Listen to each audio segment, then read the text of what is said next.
is Digivation Network.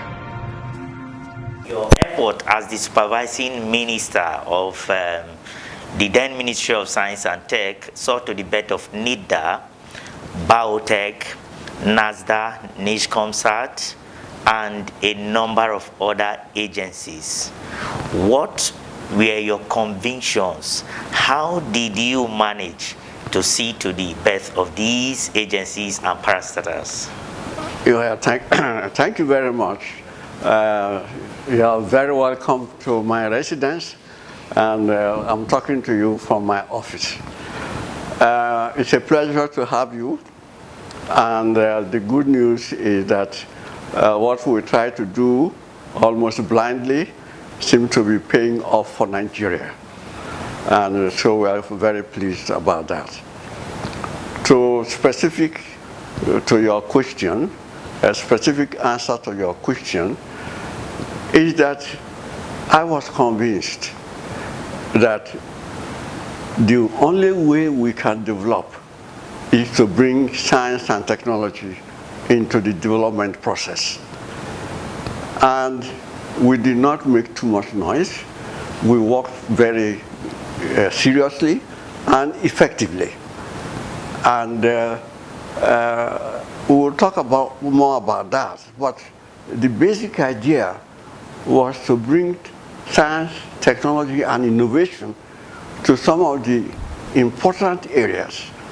For instance, the area of information communications technology, probably by the time we came to the picture in 2000 and 2001, was basically post office.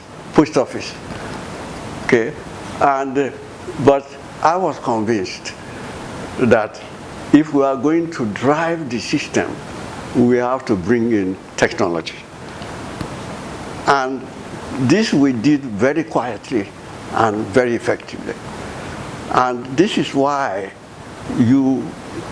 by the way, NIDA is the first ICT agency that we established.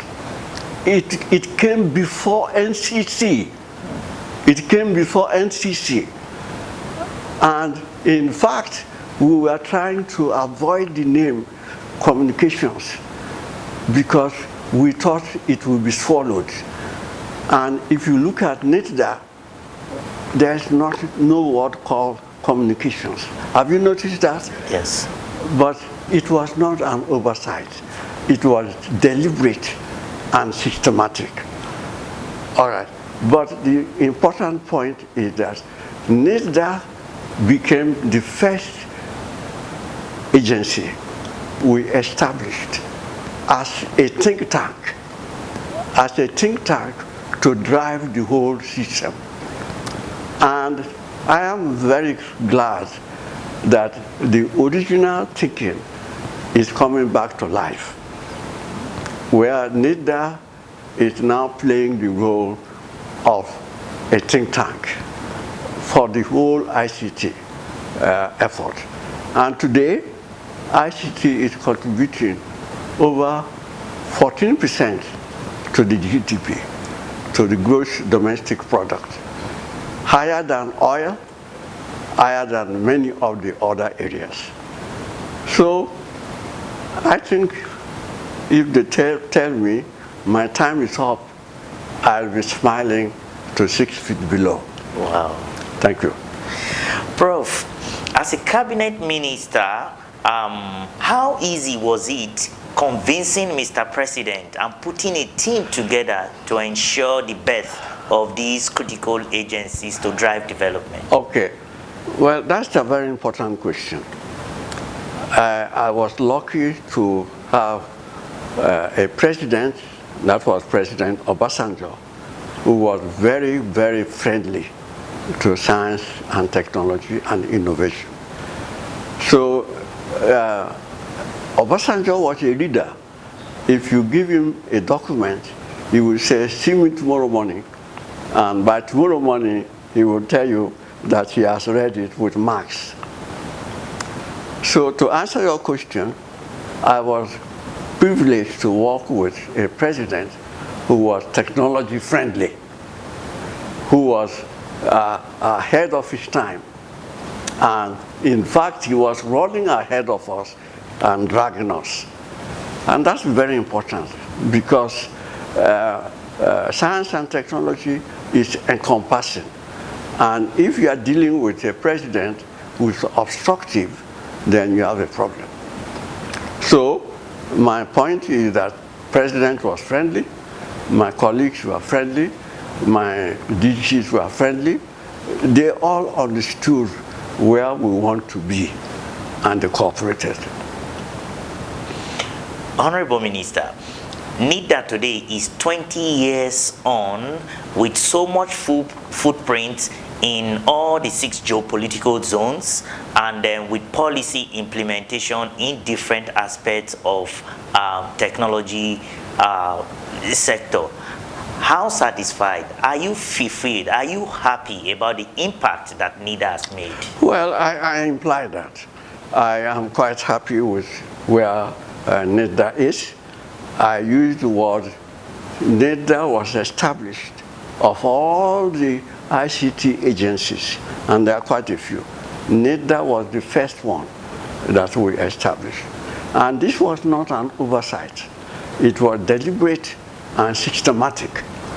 We wanted NIDA to be a think tank, to drive the system with ideas, and that is what has happened.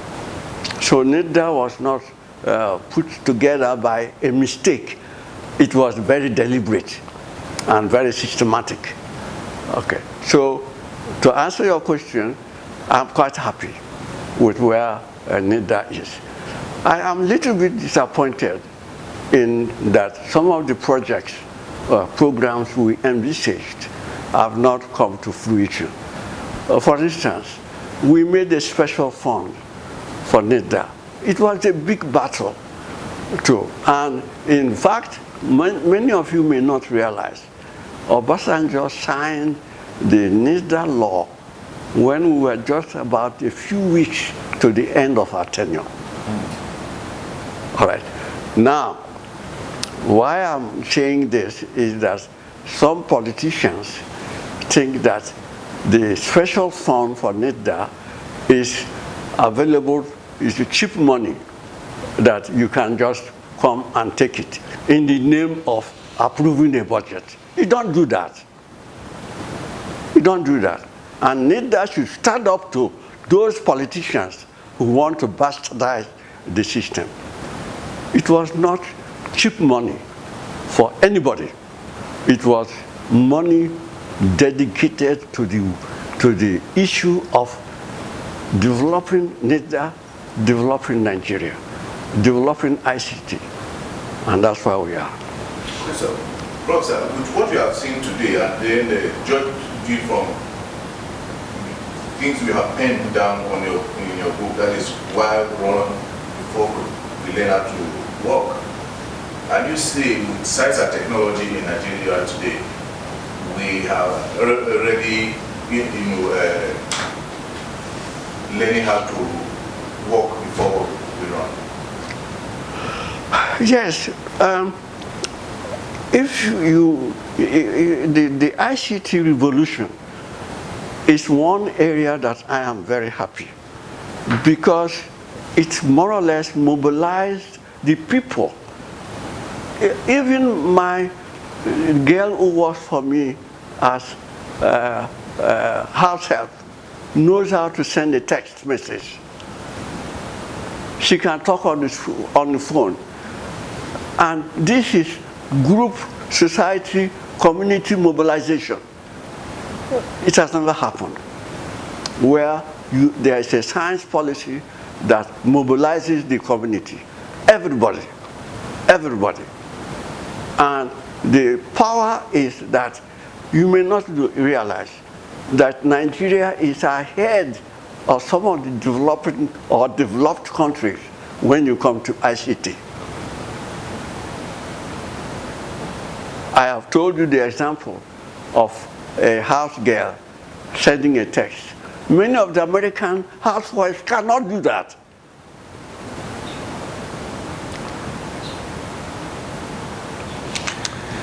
Thank you, Prof. Records have it that you are the longest serving Minister for Science and Technology in Nigeria. What kept you going? Well, the people ask me that question. I did not go to parties with the president. The president kept me there. People will go and complain to Obasanjo about Mr. Isoun. And Obasanjo will say, please leave that professor alone. He's doing what I asked him to do. He's doing what is good for Nigeria. So I did not bribe anybody to be in office. I put my head down.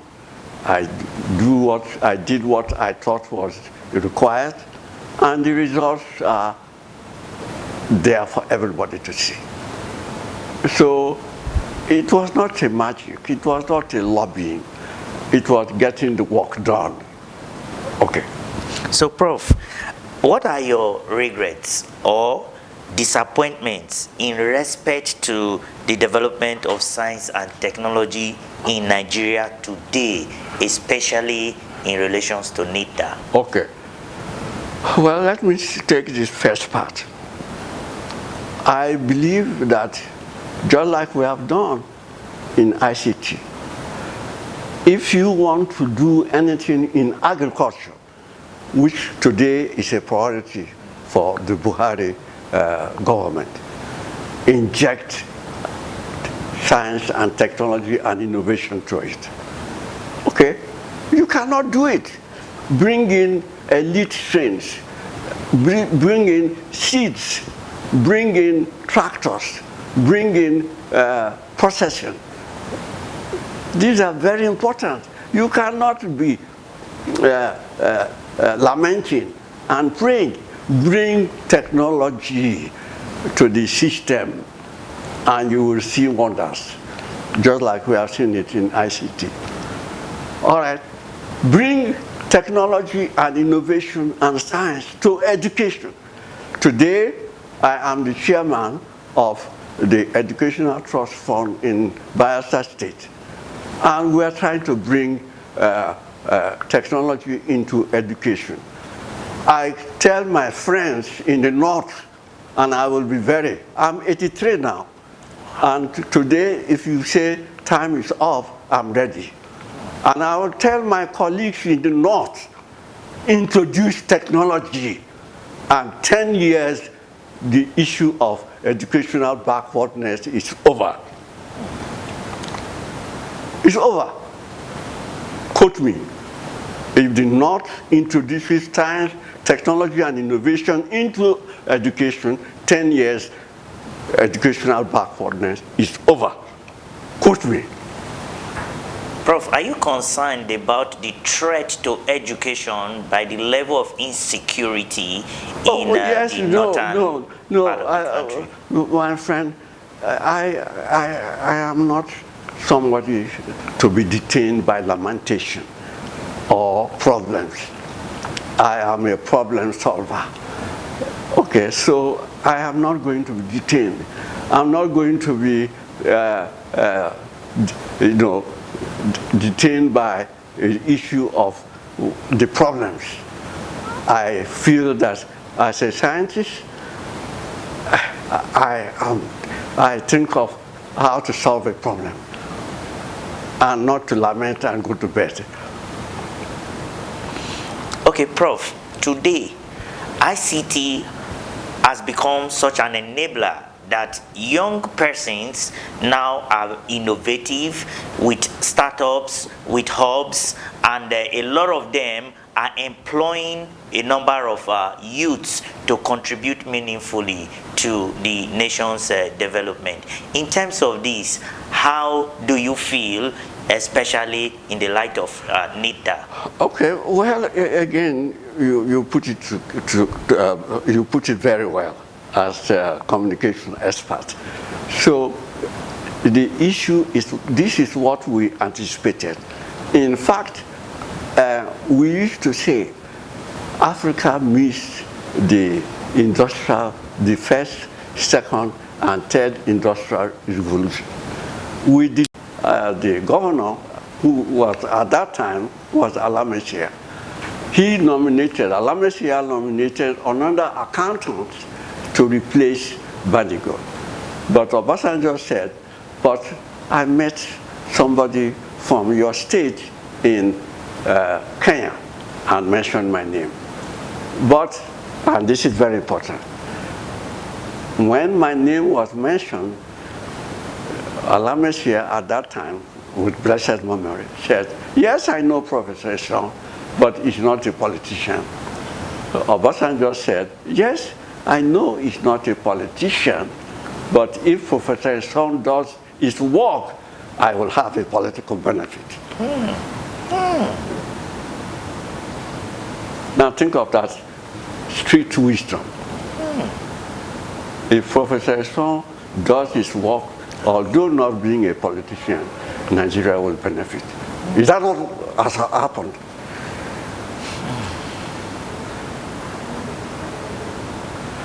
So the message is loud and clear. In spite of all the problems, I will tell you straight away that I believe in Nigeria. I believe in the hope and prosperity of Nigeria. And in spite of all the problems, Nigeria will survive and stay still in Nigeria with all these good and bad people gone, including myself. Nigeria will survive us all. Thank you. Thank you. So, Prof, say congratulations to NIDA. Yes, so I want to congratulate NIDA because very few institutions are sustainable. And to see NIDA sustainable, I am very pleased. And I gave the hint that NIDA has come back to the original vision of NIDA, to be a think tank. And that is what NIDA is doing, to be a think tank and drive the ICT revolution, which is beyond whether you are a specialist in engineering, a specialist in communication, you are driving, you know where you are going. And you make sure that they fall in line. So I'm happy with NIDA. I congratulate NIDA and I wish them success. This is Digivation Network.